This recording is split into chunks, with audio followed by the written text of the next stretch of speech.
Poussez vers Dieu des cris de joie, vous tous habitants de la terre. Servez l'Éternel avec joie. Venez avec allégresse en sa présence. Sachez que l'Éternel est Dieu, c'est lui qui nous a fait et nous lui appartenons. Nous sommes son peuple et le troupeau de son pâturage. Entrez dans ses portes avec des louanges, dans ses parvis avec des cantiques. Célébrez-le, bénissez son nom, car l'Éternel est bon, sa bonté dure toujours, et sa fidélité de génération en génération. Bien-aimés frères et sœurs dans le Seigneur, bonjour. Nous sommes la mission de Guadeloupe du district des îles sous le vent. C'est toujours un plaisir de nous joindre ensemble pour exalter et glorifier le nom du Tout-Puissant dans notre dévotion matinale présentée par la sœur Kétia.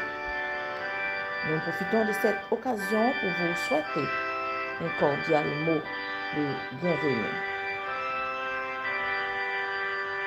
Adorons le Seigneur dans ce cantique.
Prions le Seigneur. Dieu Tout-Puissant et Éternel, nous te louons, nous te magnifions, car tu es omniscient, tu es le roi des rois, tu es le créateur de toutes choses. Nous te remercions pour tout ce que tu as fait pour nous. Merci Père, le fait que tu fais de nous ton Fils. Merci pour ta parole et la présence du Saint-Esprit en nous. Lui qui nous enseigne, nous guide, nous révèle et nous parle à chaque instant. Aide-nous, ô Père, ainsi que toutes les personnes qui vont entendre cette dévotion, à discerner ta voix par moyen du Saint-Esprit, afin de t'obéir et de faire ta volonté. Amen. Le thème pour la dévotion de cette semaine: Dieu veut être notre guide dans tous les aspects de notre vie. Et notre sous-thème: Dieu ne parle pas toujours de la même manière. Nous lisons Job 33, versets 14 à 24. Dieu parle cependant, tantôt d'une manière, tantôt d'une autre, et l'on n'y prend point garde. Il parle par des songes, par des visions nocturnes, quand les hommes sont livrés à un profond sommeil, quand ils sont endormis sur leur couche.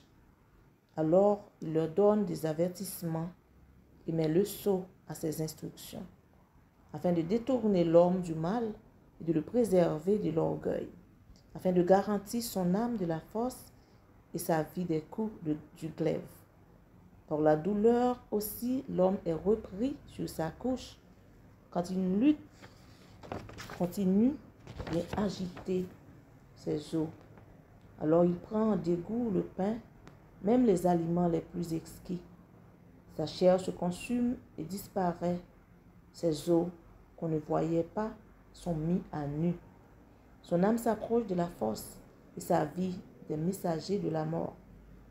Mais s'il se trouve pour lui un ange intercesseur, un d'entre les 1000 qui annonce à l'homme la voie qu'il doit suivre, Dieu a compassion de lui et dit à l'ange: délivre-le, afin qu'il ne descende pas dans la fosse.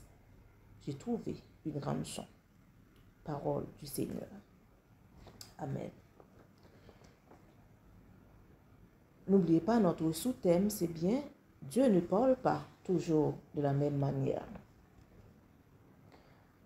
Frères et sœurs dans le Seigneur, puisque Dieu parle de manière différente à nous qui sommes ses enfants, et nous devons lui obéir pour faire ce qu'il nous demande de faire, ou de ne pas faire ce qu'il nous interdit de faire.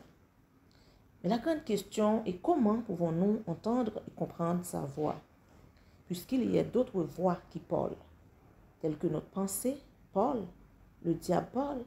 Comment déterminer chacune de ces voix?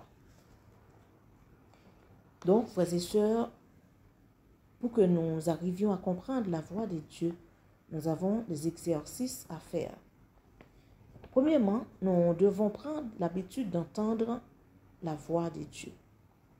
De même que l'enfant naturel met du temps pour entendre la voix de ses parents jusqu'à ce qu'il arrive à déterminer leur voix, à tel point que, même si ses parents parlent à distance, l'enfant commence à chercher parce qu'il connaît leur voix. C'est le même processus pour la voix de Dieu.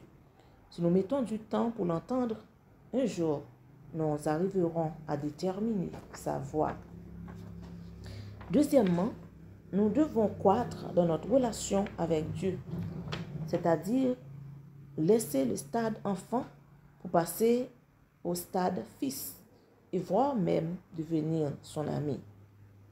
Après avoir développé notre relation avec Dieu, nous devons prêter attention à sa voix et aux différentes manières qu'il parle, soit par sa parole, à travers la Bible, pendant que nous lisons, il nous donne des révélations, soit pendant qu'un prédicateur prêche, nous devons écouter, soit par les songes ou par la voix audible de Saint-Esprit. Nous devons avoir l'esprit de discernement. Souvent fois, nous désobéissons à la voix de Dieu involontairement, parce que nous ne comprenons pas si c'est lui qui parle. Si l'idée nous dit de faire une chose qui est mal, nous comprenons rapidement que c'est la voix de l'ennemi qui parle. Mais le problème, c'est lorsque nous allons faire une chose et un rapport au travail de Dieu. S'il nous empêche par l'une des manières qu'il parle, nous avons tendance à dire que c'est le diable qui ne veut pas que nous travaillions pour Dieu.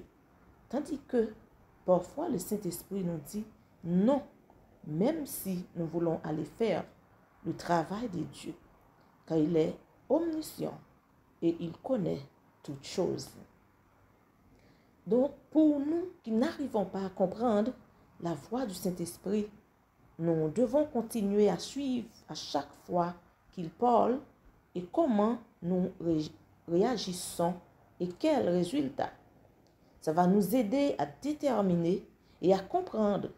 Voici comment je me sens quand le Saint-Esprit veut et voici comment je me sens quand il ne veut pas.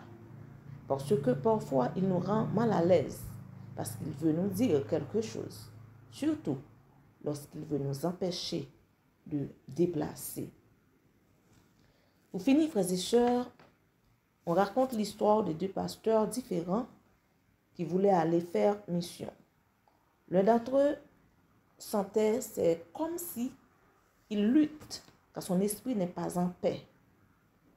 Il parle à sa femme qui lui dit de rester, mais il dit qu'on connaît déjà qu'il viendra. Et il est allé, malgré la façon dont il se sentait alourdi pour ne pas déplacer. Et malheureusement, l'avion a crashé avec lui et il est mort. Tandis que l'autre, après beaucoup de luttes, il ne déplace pas. Malgré, il n'est pas content, mais il ne déplace pas. Mais quelques heures plus tard, lorsqu'il regarde la télévision, et voici, l'avion qui devait lui ramener a craché. Et c'est alors qu'il comprend que c'était la voix de Dieu qui lui a empêché de sortir. Et il commence à remercier Dieu. Donc, frères et sœurs, il est plus qu'important pour que nous cherchions à discerner la voix de Dieu. Car il est vraiment dangereux, étant que fils de Dieu, et ne pas comprendre lorsque le Saint-Esprit parle, surtout quand il veut nous prévenir d'un danger.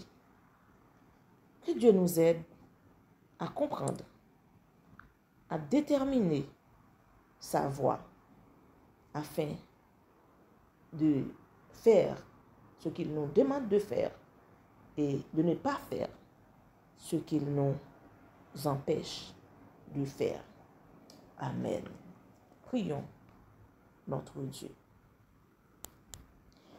Père de bonté, nous te supplions d'ouvrir nos oreilles spirituelles pour que nous puissions entendre et de nous donner l'esprit de discernement afin de discerner ta voix, car nous voulons t'obéir et faire ta volonté.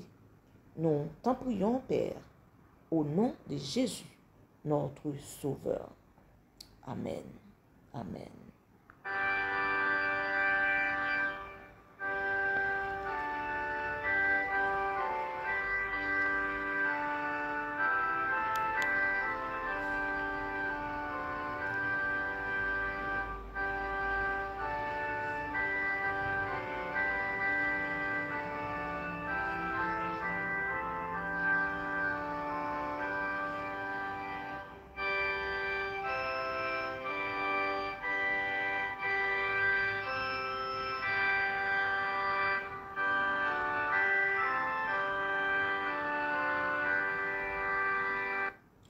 Recevons la bénédiction, que la grâce de notre Seigneur et Sauveur Jésus-Christ, l'amour du Dieu le Père et la communion de l'Esprit Saint restent et demeurent sur chacun de nous, dès ce moment et jusqu'au grand matin de l'éternité, au nom de Jésus. Amen. Amen.